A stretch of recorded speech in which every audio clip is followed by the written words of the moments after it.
بسم اللہ الرحمن الرحیم۔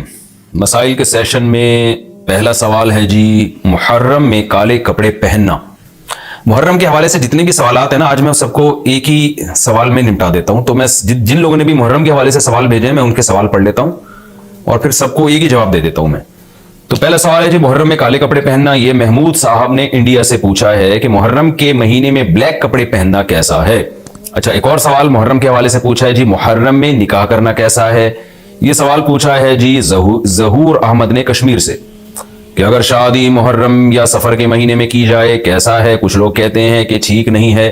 اچھا بھائی، آگے چلتے ہیں ہم۔ 10 محرم کو کون کون سے نبی کو نجات ملی؟ یہ سوال پوچھا ہے جی ام محمد نے۔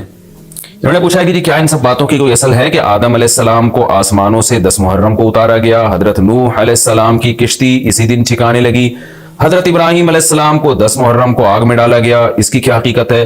آگے ایک اور سوال پڑھ لیتے ہیں ہم۔ کیا قیامت محرم میں آئے گی؟ کیا قیامت 10 محرم کو قائم ہوگی؟ محمد فہد نواز ڈیرہ اسماعیل خان سے۔ اچھا جی، آگے پوچھتے ہیں جی عاشورہ کے روزے کی فضیلت۔ یوم عاشورہ کے روزے کا کیا حکم ہے؟ محمد اقبال جموں کشمیر سے۔ اسی طرح عاشورہ کے دن کے حوالے سے ایک سوال پوچھا ہے جی، 10 محرم کے ساتھ ایک دن کا روزہ ملانا، کیا صرف یوم عاشورہ کا روزہ رکھا جا سکتا ہے یا 10 محرم کے ساتھ 9 یا 11 کا روزہ ملانا بھی ضروری ہے؟ یہ سوال پوچھا ہے جی ساجد صاحب نے کراچی سے۔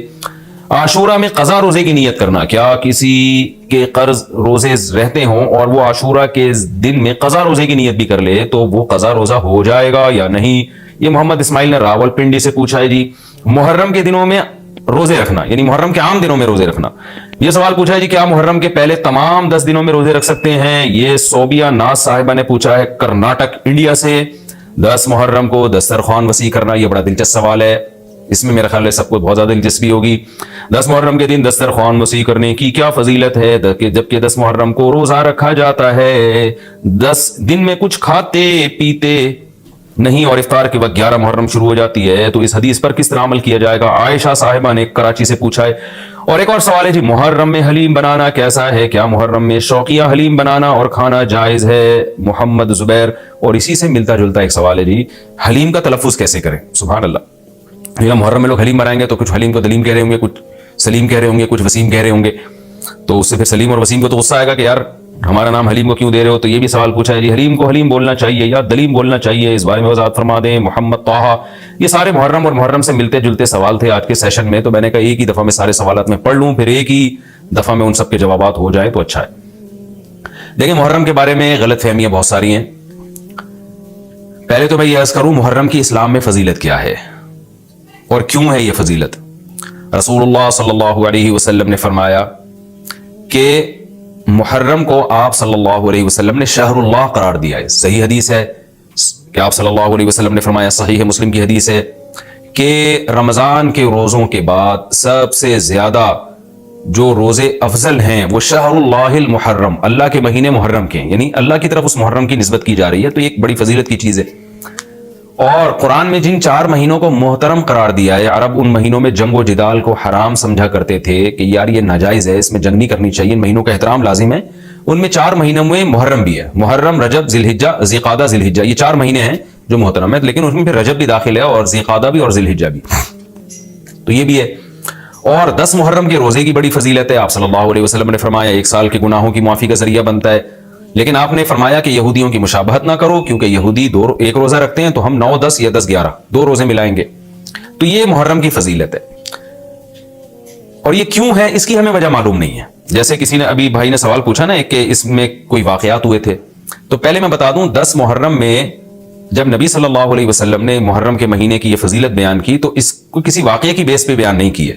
اس بارے میں جتنے واقعات ہمارے پاس منقول ہیں کہ آدم علیہ السلام جنت سے زمین پہ آئے تھے، یا قیامت آئے گی اس دن، یا یہ کہ اور پتہ نہیں کیا کیا ابراہیم علیہ السلام کو آگ میں ڈالا گیا، یہ سب من گھڑت ہیں، اس کی کوئی حقیقت نہیں ہے، موضوع روایتیں ہیں۔ البتہ اس دن موسیٰ علیہ السلام اور بنی اسرائیل کو فرعون سے نجات ملی تھی، اس بارے میں روایت سندن بہتر ہے، یعنی اس کو مستند روایت کہا جا سکتا ہے۔ تو وہ یہ کہا جا سکتا ہے کہ 10 محرم کو موسیٰ علیہ السلام اور بنی اسرائیل کو اللہ نے فرعون سے نجات دی تھی، اسی بیس پہ یہودی روزہ رکھا کرتے تھے اس دن۔ تو یہ روایت کے علاوہ باقی جتنے بھی واقعات ہیں سب من گھڑت ہیں۔ باقی حضرت حسین رضی اللہ تعالی عنہ کو جو کربلا میں شہادت ملی ہے، وہ تو 10 محرم، وہ تو فضیلت تو اسلام میں پہلے سے تھی، تو حضرت حسین رضی اللہ تعالیٰ عنہ کا واقعہ تو بعد میں ہوا ہے، تو اس سے حضرت حسین کی شہادت کو اور فضیلت مل گئی کہ آپ کو ایک مقدس دن میں اللہ تعالیٰ نے شہادت عطا فرمائی ہے۔ تو اب کیا مسئلہ ہے، اب میں جو ہے نا نمبر وار سوال پڑھ کے بتاتا ہوں، نمبر وار جو ہے نا، تاکہ وہ بحث ہماری گچ مچ نہ ہو جائے۔ ابھی سارے سوال میں نے اکٹھے پڑھ لیے تھے تاکہ آپ کو پتا چلے کہ آج محرم کے بارے میں کیا معلومات ہم شیئر کریں گے، کیا مسائل میں بتاؤں گا۔ محرم میں کالے کپڑے پہننا، یہاں سے ہمارے سوالات شروع ہوئے تھے۔ محمود صاحب نے انڈیا سے پوچھا تھا، دیکھیں کالے کپڑے کسی بھی وقت پہنے جا سکتے ہیں، کالے کپڑے پہننے کے ناجائز ہونے کی ہمارے پاس کوئی دلیل نہیں ہے۔ سفید کو پسند کیا گیا ہے، نبی صلی اللہ علیہ وسلم نے فرمایا سب سے زیادہ پسندیدہ لباس وہ سفید ہے، کفنوا فیہا موتاکم، اپنے مردوں کو بھی اسی میں دفن کیا کرو، اس لیے سفید لباس کو آپ صلی اللہ علیہ وسلم نے افضل قرار دیا، اس میں پاکیزگی زیادہ ہے۔ باقی نبی صلی اللہ علیہ وسلم نے مختلف رنگوں کے کپڑے پہنے، اس کی علماء وجہ یہ بیان کرتے ہیں کہ اس زمانے میں غربت تھی، آپ نے سفید لباس کو پسند تو کیا لیکن نبی کے لیے ہر وقت سفید لباس کا انتظام کرنا آسان نہیں تھا، غربت تھی، لباس پہن لینا ہی بڑی بات ہوتی تھی کہ لباس مل جائے کسی کو۔ کتنے واقعات ہیں کہ ازار ہے تو قمیض نہیں ہے، قمیض بڑی مشکل سے کسی کو ملتی تھی، کوئی چادر نہیں ہے اوپر پہننے کی، اتنی غربت کا عالم تھا، تو اس میں آپ صلی اللہ علیہ وسلم یہ تکلف کرتے کہ ہر قیمت پہ میرے لیے سفید لباس لے کر آؤ، تو یہ آپ صلی اللہ علیہ وسلم کے مزاج میں جو سادگی تھی یہ اس کے خلاف تھا، تو آپ نے دنیا میں تکلف نہیں کیا، جو جیسا لباس ملا پہن لیا، پسند سفید کو کیا۔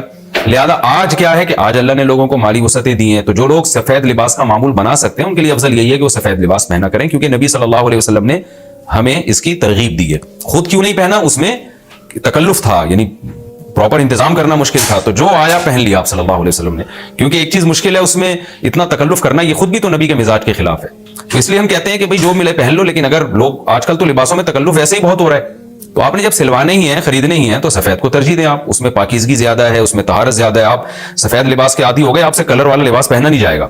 میں نے تو 15-20 سال میں نے سفید لباس پہنا ہے، تو مجھے پتا ہے کہ پھر کلر والا لباس نہیں پہنا جاتا، سفید میں پاکیزگی اتنی ہے۔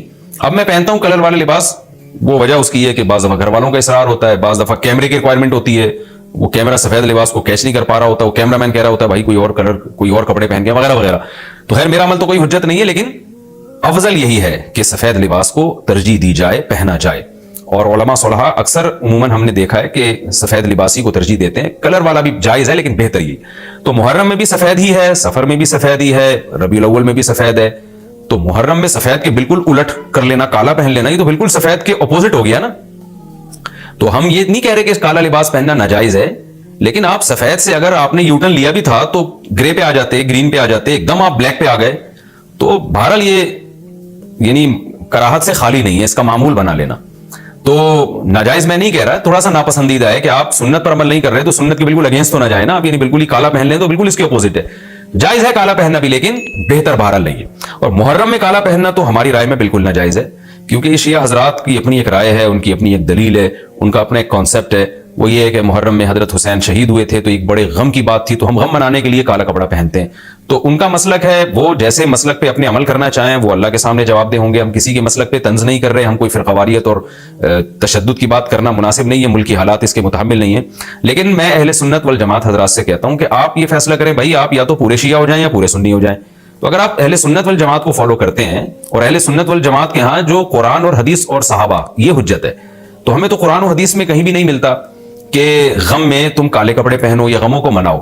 قرآن میں کیا ہے؟ الذین اذا اصابتهم مصیبۃ قالوا انا للہ وانا الیہ راجعون، اہل ایمان کو جب کوئی مصیبت پہنچتی ہے تو وہ کہتے ہیں ہم اللہ ہی کے لیے ہیں اور ہم نے اللہ ہی کی طرف لوٹ کر جانا ہے، وہ صبر کرتے ہیں۔ حضرت حسین رضی اللہ تعالیٰ عنہ کی شہادت یہ بہت بڑا غم ہے، بہت بڑا غم ہے، لیکن اس غم کو ہر سال منانا، اس کے لیے شرعی دلیل کی ضرورت ہے۔ اہل بیت کی تعلیمات کو فالو کیا جائے گا، آپ کسی کی محبت میں اس کی تعلیمات کو نہیں توڑ سکتے۔ اہل بیت کی بھی یہی تعلیمات ہیں کہ صبر سے کام لینا چاہیے ہمیں، اور غم منانا بھی اگر کسی کا ہونا، جیسے آپ کے والد کا انتقال ہو گیا تو اس میں بھی شریعت آپ کو اجازت نہیں دیتی کہ آپ کالے کپڑے پہنے غم منانے کے لیے، بلکہ اس میں بھی شریعت کیا کہتی ہے کہ غم پہ صبر کریں، جو آنسو آپ روک سکتے ہیں اس کو بہائیں نہیں، اور صبر کریں، تو غیر یعنی اختیاری طور پر جو آپ کو رونا آ رہا ہے وہ معاف ہے۔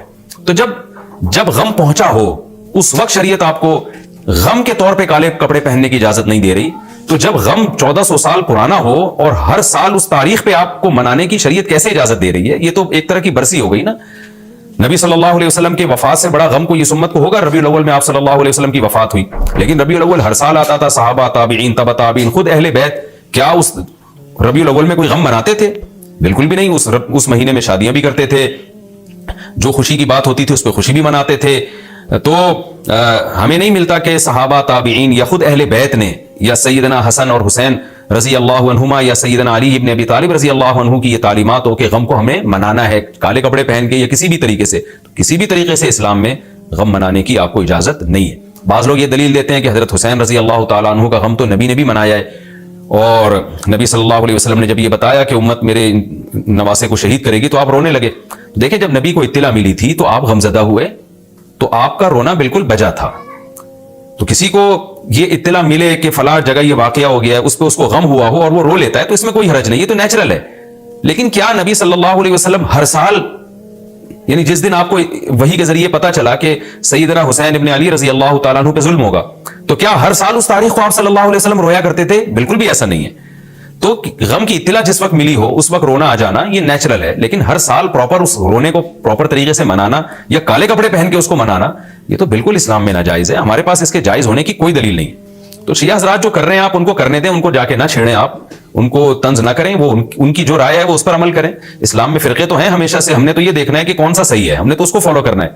تو جو ہمیں صحیح لگے گا ہم اس کو فالو کریں گے, باقی ہم کسی کے نفرتیں پھیلانے کے بہرحال ہم قائل نہیں ہیں. تو جو وہ کر رہے ہیں آپ ان کو کرنے دیں, لیکن آپ یہ کام ہرگز نہ کریں, کیونکہ ہمارے لیے جو حجت ہے وہ قرآن, حدیث اور اہل بیت اور صحابہ کرام. تو ان کی جو تعلیمات ہیں ہم نے اس کو فالو کرنا ہے. ان کی تعلیمات میں کہیں بھی نہیں ہے, کوئی مستند روایت نہیں ہے کہ غم منانے کے لیے کسی نے کالے کپڑے پہنے ہو. غم منانا ہی جائز نہیں ہے, تو اس کے لیے کالے کپڑے یا کوئی اور کلر پہننا کہاں سے جائز ہو جائے گا. تو اس لیے محرم میں نارملی تو کوئی بھی وقت میں آپ کالے کپڑے پہن سکتے ہیں, لیکن محرم میں جب آپ پہنیں گے تو اس میں ایک تائید ہوتی ہے کہ گویا آپ بھی اس بدعت میں ان کی تائید کر رہے ہیں. اور رسول اللہ صلی اللہ علیہ وسلم نے فرمایا من تشبہ بقوم فہو منہم, جو کسی قوم کی مشابہت اختیار کرتا ہے وہ انہی میں سے ہے.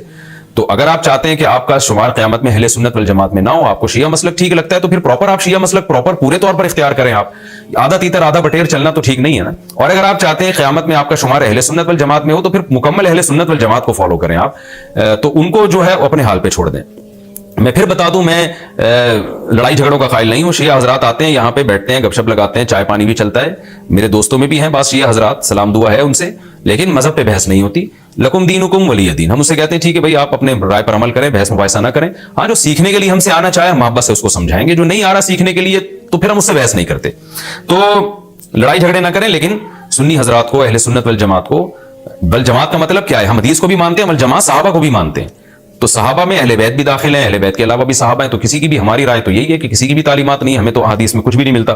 تو اللہ کا واسطہ آپ ایک رائے پر عمل کریں. اس لیے محرم میں آپ ان چیزوں کو فوکس نہ کریں. کالے کپڑے پہننا, غم منانا, یہ اسلام کی تعلیمات بالکل بھی نہیں ہے. تو یہ تو میں نے سوال کا جواب دیا کہ محرم میں اسپیسیفک کالے کپڑے اگر آپ پہنیں گے تو یہ ایک بدعت کی تائید ہوگی. تو نبی صلی اللہ علیہ وسلم نے تائید سے منع کیا ہے. اسی میں ایک سوال ہے جی, محرم میں نکاح کرنا کیسا ہے؟ یہ سوال بھی ظہور احمد نے کشمیر سے پوچھا ہے. محرم میں نکاح کرنا بھی جائز ہے, بلکہ ہمارے مسلک کے مطابق باعث برکت ہے, کیونکہ محرم کو اللہ کے نبی نے محترم قرار دیا ہے, جو قابل احترام مہینہ ہے, تو مقدس ہے. تو مقدس مہینے میں عبادت کا ثواب بھی زیادہ ہوتا ہے, اور نکاح بھی شریعت میں عبادت ہے. نکاح کیسے عبادت ہے؟ شریعت نے نکاح میں عبادت کا رنگ ڈال دیا ہے. دیکھیں آپ کہ نکاح ایک معاملہ ہے, لیکن اس سے پہلے خطبہ بھی ہوتا ہے.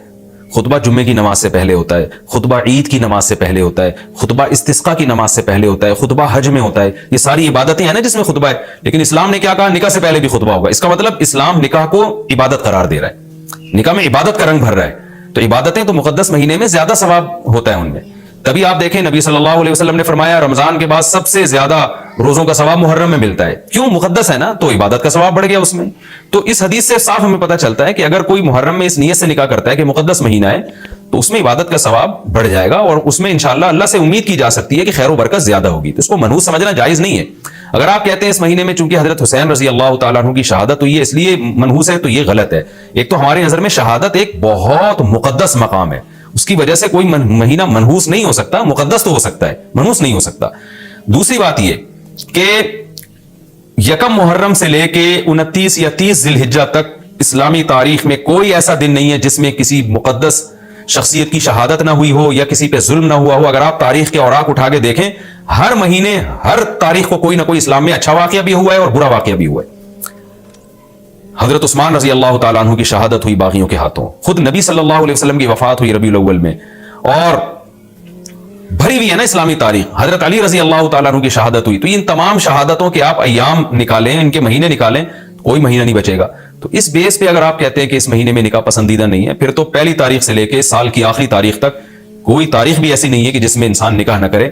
اس کا مطلب پھر آپ کمارے چھڑے چھاٹی گھومتے رہیں, اور مسلمانوں کی پھر گروتھ ریشو تو میرا خیال ختم ہو جائے گا, مر جائیں, کہاں پیدا ہوں گے لوگ. اور اگر آپ کہتے ہیں کہ نہیں جی, کسی شخصیت کے کسی دن میں انتقال کر جانے سے یا شہید ہو جانے سے یا اس پہ ظلم ہونے سے وہ دن منحوس نہیں بنتا, تو پھر 10 محرم بھی منحوس نہیں ہے. 10 محرم میں بھی آپ نکاح کر سکتے ہیں, اور محرم کے بقیہ تاریخوں میں بھی آپ نکاح کر سکتے ہیں. اور روایات میں ہمیں ملتا ہے کہ بعض بڑے بڑے حضرات تھے جن کے محرم کے مہینے میں نکاح ہوئے. میں اس بحث میں نہیں جاؤں گا, پھر اس میں تاریخی روایات ہیں, کوئی کہتا ہے فلاں تاریخ تھی, کوئی کہتا ہے, پھر لوگ اس پہ ایک غیر ضروری بحث میں چلے جاتے ہیں, لیکن ہمیں ایسے واقعات ملتے ہیں. تو اس لیے اس بارے میں, اور پھر شریعت میں جلد نکاح کی ترغیب ہے. نکاح کو ڈیلے کرنا یہ شریعت میں پسندیدہ کام نہیں ہے. اس بیس پہ تو ڈیلے کیا جا سکتا ہے نکاح, کہ آپ کو رشتہ سمجھ میں نہیں آ رہا, مشورے کر رہے ہیں, لیکن جب ایک دفعہ رشتہ سمجھ میں آ جائے تو اسلام کا حکم یہ ہے کہ اس میں جلدی کی جائے. صحیح ہے, بخاری کی مشہور حدیث ہے, نبی صلی اللہ علیہ وسلم کی خدمت میں خاتون آئی, عرض کیا کہ یا رسول اللہ میں آپ سے نکاح کرنا چاہتی ہوں. آپ نے چہرہ مبارک کو جھکا لیا, آپ کا ارادہ نہیں تھا. ایک اور صحابی کھڑے ہوئے, عرض کیا یا رسول اللہ آپ میرا ان سے نکاح کر دیں. اسی محفل میں نبی نے ان صحابیہ کا ان صحابی سے نکاح کرا دیا. تو آپ نے تو یہ نہیں پوچھا کہ یہ محرم کا مہینہ چل رہا ہے یا سفر کا مہینہ چل رہا ہے یا ربیع الاول کا مہینہ چل رہا ہے, ڈیلے نہیں کیا اس کو, اس لیے کہ خود آپ کی تعلیمات یہ ہیں کہ نکاح میں جلدی کی جائے. تو اگر آپ کو محرم میں رشتہ ملتا ہے, آپ ربیع الاول تک ڈیلے کرتے ہیں محرم کی وجہ سے یا سفر تک ڈیلے کرتے ہیں, تو یہ ڈیلے کرنا خود قرآن و سنت کے خلاف ہے. جس چیز میں تعجیل مقصود ہے, جس چیز کو شریعت نے جلدی کا حکم دیا. عبداللہ بن مسعود رضی اللہ تعالیٰ عنہ فرماتے تھے, مصنف ابن ابی شیبہ کی روایت ہے, کہ مجھے پتا چل جائے نا کہ میری زندگی میں صرف ایک رات باقی ہے, اگلے دن میں نے مر جانا ہے, اور میرے نکاح میں کوئی عورت نہ ہو, میں وہ رات بھی نکاح کے بغیر نہیں گزاروں گا, میں بیوی کے بغیر نہیں گزاروں گا, اس خوف سے کہ مجھے کہیں فتنہ نہ ہو جائے. صحابہ کرام جو تقوی کے اعلیٰ معیار پر تھے اور جن سے گناہ کا اندیشہ بہت کم تھا اور کہیں معاشرے میں بے حیائی پھیلی ہوئی نہیں تھی, وہ تو ان کا تو یہ کانسیپٹ تھا کہ بھائی ہم بیوی کے بغیر ایک دن نہیں گزاریں گے, کہیں ایسا نہ ہو کہ برائی میں پڑ جائیں. اور آج چاروں طرف بےہودگی پھیل رہی ہے, چاروں طرف بے شرمی, بے حیائی, انٹرنیٹ پر بےہودہ چیزیں, آپ یوٹیوب میں ویڈیو میں جائیں فوش چیزیں آ رہی ہیں, ہر چیز آپ کی شہوت کو برانگیختہ کرنے والی ہے. اور اس میں آپ یہ کہیں کہ رشتہ طے بھی ہو چکا ہے, آپ صرف اس بیس پر آپ اس کو ڈیلے کر رہے ہیں, ایک مہینہ 2 مہینہ, لوگ سفر میں بھی نہیں کر رہے ہوتے, اور اس بیس پہ آپ ڈیلے کر رہے ہیں. اس میں خطرہ ہوتا ہے کہ مرد کسی گناہ میں نہ پڑ جائے, عورت کسی گناہ میں نہ پڑ جائے, تو شریعت اس کی آپ کو اجازت نہیں دیتی ہے. اور پھر اس میں یہ بھی ہوتا ہے کہ اگر آپ ڈیلے کرتے ہیں تو منگنیاں توڑنے کا شیطان کو موقع بہت ملتا ہے. میرے سامنے ایسے درجنوں واقعات ہیں, رشتہ طے ہوا لیکن جی چونکہ محرم ہے یا سفر آ رہا ہے تو ہم ربیع الاول میں کریں گے, یا منگنی کو کسی بھی وجہ سے ڈیلے کر دیا. تو جب منگنی ڈیلے ہوتی ہے, یعنی نکاح ڈیلے ہوتا ہے, منگنی ہو گئی, نکاح کو ڈیلے کر رہے ہیں آپ, اس میں شیطان پھر دونوں کو لڑواتا ہے. منگنیاں ٹوٹتی ہیں, اکثر نفرتیں پھیلتی ہیں, غلط فہمیاں, بدگمانیاں شیطان کو پھیلانے کا موقع ملتا ہے. اس لیے شریعت میں تو منگنی کا لفظ ہی نہیں ہے, شریعت میں ہے خطبہ. خطبہ کا مطلب نکاح کا پیغام بھیجا, ان کو جب سمجھ میں آ گیا تو فوراً نکاح کر دیا, بیچ کا کوئی راستہ نہیں اللہ نے رکھا. تو چاہے وہ محرم ہو, چاہے وہ سفر ہو, چاہے وہ ربیع الاول ہو, چاہے وہ ربیع الثانی ہو. ہاں کوئی اس وجہ سے ڈیلے کر رہا ہے نکاح, کوئی واقعی شرعی عذر ہے اس کو, وہ بہت سارے مسائل ہیں, لیکن محرم کا ہونا بہرحال کوئی شرعی عذر نہیں ہے. تو اس لیے ہم اس میں نکاح کو جائز سمجھتے ہیں, باعث برکت سمجھتے ہیں. پھر میں بار بار بتا رہا ہوں کہ جو وہ شیعہ حضرات جو کر رہے ہیں ان کو کرنے دیں, میں آپ کو آپ کے مسلک کی بات بتا رہا ہوں. ہم جو قرآن و سنت کو اور اصحاب رسول کو فالو کرتے ہیں اور اہل بیت کو بھی مانتے ہیں, ہم ان کی بات کر رہے ہیں. وہ بھی دعویٰ کرتے ہیں کہ ہم مانتے ہیں, تو ان کو ان کے دعوے پہ رہنے دیں. ہم تو وہی بات کریں گے جو ہمیں صحیح لگے گی. اچھا بھائی, یہ بھی ایک سوال پوچھا ہے جی, 10 محرم کو کون کون سے نبی کو نجات ملی؟ یہ بھی سوال میں نے دہرایا تھا, ام محمد نے پوچھا ہے. تو دیکھیں اس بارے میں صرف ایک واقعہ مستند ہے, حضرت موسیٰ علیہ السلام کو فرعون سے نجات ملی. اس کے علاوہ 10 محرم کی طرف جتنے قصے منقول ہیں, ابراہیم علیہ السلام کو آگ میں ڈالا گیا, پھر آدم علیہ السلام دنیا میں آئے, یا اس دن قیامت آئے گی, یہ سب من گھڑت ہے, ان کی کوئی حیثیت نہیں ہے, ان کو نہیں بیان کرنا چاہیے. یہ بھی سوال ہو گیا قیامت کیا محرم میں آئے گی؟ ایسا نہیں ہے, ہمیں نہیں پتا محرم میں آئے گی یا سفر میں آئے گی. سورہ طٰہٰ میں اللہ نے صاف طور پہ بتا دیا کہ اکاد اخفیھا لتجزا کل نفس بما تسعی, میں قیامت کے دن کو چھپا دوں گا. اللہ نے کسی کو نہیں بتایا کس دن آئے گی, وہ آئے گی تو اچانک آئے گی. اچانک وہی چیز ہوتی ہے جس کی ڈیٹ کا ہمیں علم نہیں ہوتا. لا تأتیکم الا بغتہ, قرآن کہتے ہیں اچانک آئے گی. تو اچانک کا مطلب اس کی ڈیٹ اللہ نے, اس کا سال, اس کا مہینہ اللہ نے ہمیں نہیں بتایا, تبھی تو اچانک آئے گی وہ. اچھا بھائی, عاشورہ کے روزے کی فضیلت جموں کشمیر سے پوچھا محمد اقبال نے, وہ میں نے آپ کے سامنے بیان کر دی. نبی صلی اللہ علیہ وسلم نے فرمایا 1 سال کے گناہوں کا کفارہ ہے. اچھا یہ بھی اسی میں پوچھتے ہیں کہ لوگ کہ 2 دن کے روزے ضروری ہیں یا 1 دن کا بھی روزہ رکھ سکتے ہیں؟ تو بعض علماء کی رائے یہ کہ اس زمانے میں 1 روزہ بھی جائز ہے, کیونکہ نبی صلی اللہ علیہ وسلم نے یہودیوں کی مشابہت کی وجہ سے حکم دیا تھا کہ 2 ملاؤ. اب یہودی یہ روزہ نہیں رکھتے, جو جو ہمیں جہاں تک نالج ہے. تو اب چونکہ وہ رکھتے ہی نہیں ہیں, لہذا اب ایک روزہ بھی اگر کوئی رکھ لے تو بھی ٹھیک ہے, 2 اچھا ہے, نہیں رکھا جاتا تو ایک بھی رکھ لے تو بھی امید ہے انشاءاللہ ثواب ملے گا. اچھا اس میں یہ بھی پوچھا ہے دسترخوان پہ, میں ابھی آ رہا ہوں, دسترخوان محرم میں وسیع کرنا کیسا ہے؟ لوگ وہ دسترخوان پہ کان لگا کے بیٹھے ہوں گے, دسترخوان کب آئے گا مارکیٹ میں؟